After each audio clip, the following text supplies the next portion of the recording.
Hi everyone, I'm Ron Bass, and I'm reading an excerpt from my latest Tree Callister novel, I, the Sanibel Sunset Detective. Hope you enjoy it. A tragic farewell at Fort Myers International Airport, the steam from the locomotive rising around them, Tree off to war, Freddie present to say a sad goodbye, tears streaming down her lovely cheeks, promising to wait for his return, swearing undying love. Tree, Freddie said, breaking his reverie, get hold of yourself. We're at an airport, not a London train station as World War I breaks out. How did you know what I was thinking? I always know what you're thinking, Freddie said. Yes, of course, Tree thought. I've got to pull myself together. On the airport's main concourse outside Coastal News, where Freddie had purchased magazines for the plane ride to Chicago, he took her hand. I'm going to Chicago for a couple of weeks, my love, Freddie said. I'm not leaving forever. I know that, Tree said. I'll be fine. Don't worry about me. I'm not worried about you. You will survive. You'll find resources deep within yourself that you didn't realize you possessed. I've searched deep within myself many times over the years and haven't yet managed to discover any inner resources. Well, this is your chance to have another go at it, Freddie said. This time you will succeed. I know. I have faith in you. Interesting, Tree said. I have no faith in myself. She kissed his mouth. I'd better go through security. Call me when you get to Chicago. Of course.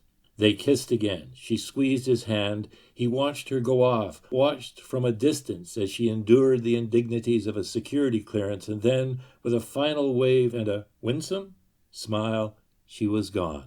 And he was alone, feeling very sorry for himself. Standing there on the concourse, throngs of incoming tourists swarming past, absorbed in his own misery, he almost missed the knot of men among the grandparents in shorts greeting arriving grown kids and tiny grandchildren. Three big dudes in incongruous dark suits who weren't going to be met by grandparents. They surrounded a short, bearded man, pale, balding, a large belly hanging over his cargo shorts, sweating, an expression of endless irritation set on his face, an expression with which Tree was all too familiar.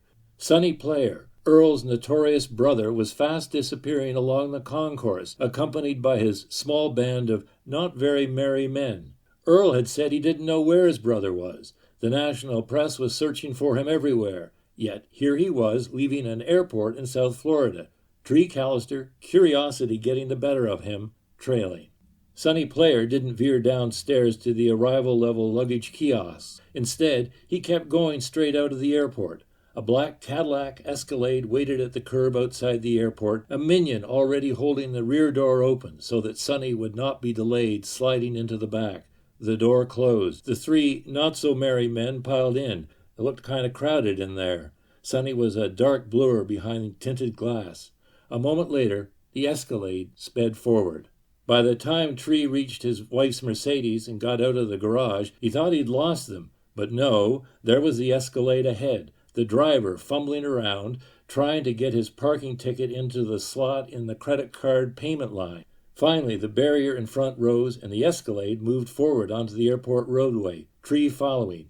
He told himself he was simply leaving the airport and happened to be driving behind Sonny and his entourage. When the Escalade turned onto the Daniels Parkway, Tree had to do the same thing. He wasn't following Sonny. Why would he ever do that? It just so happened they were both going in the same direction. Along Cypress Creek Road, the traffic slowed to McGregor Boulevard. Tree happened to be headed in the same direction as the Escalade. He certainly wasn't following anyone. He couldn't continue giving himself that excuse when the Escalade swung right into the Gulf Harbor complex and came to a stop at the guardhouse. Tree, without thinking, turned in behind it. A white-shirted security guard leaned down to the open driver's side window, nodded, and then disappeared into the guardhouse to raise the gate and allow the Escalade into the complex. Tree moved forward to the security guard, who wore glasses and a disinterested expression. Tree announced, "I'm with Sonny." The guard nodded, and a moment later the gate rose to allow him through. The Escalade drove along the palm tree-lined roadway that led past a golf course and then a marina and an array of communities within the community, sun-kissed retirement living, everything from quaint box-like condos to sprawling mansions. Your choice, depending on the size of your wallet. Sonny had a fat wallet, or the suggestion of one, since the Escalade turned left to wrought iron gates that opened gracefully into an upscale community called Edgewater. Once the Escalade passed through, the gates promptly closed again, keeping out riffraff like the trailing Tree Callister.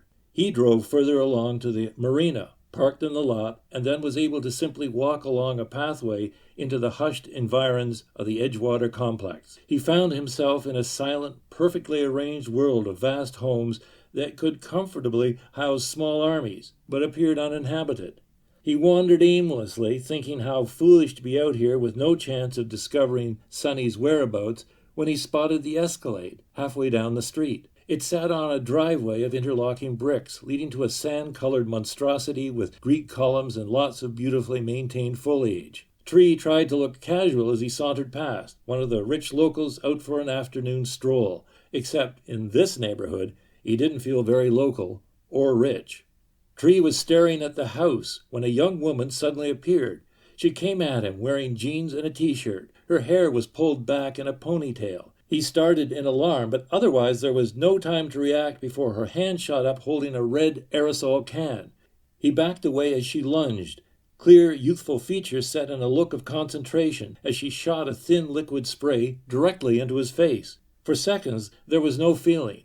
Then the sensation of sand in his eyes, the sand immediately turning to fire, a million tiny red-hot pokers stabbing into his eyeballs. He couldn't breathe. He heard himself scream as he fell to the roadway. He tried to open his eyes, couldn't. The heat in his eyes and on his face grew in intensity, accompanied by more howls of pain. It fleetingly crossed his mind that he was glad Freddie couldn't hear him carrying on like this.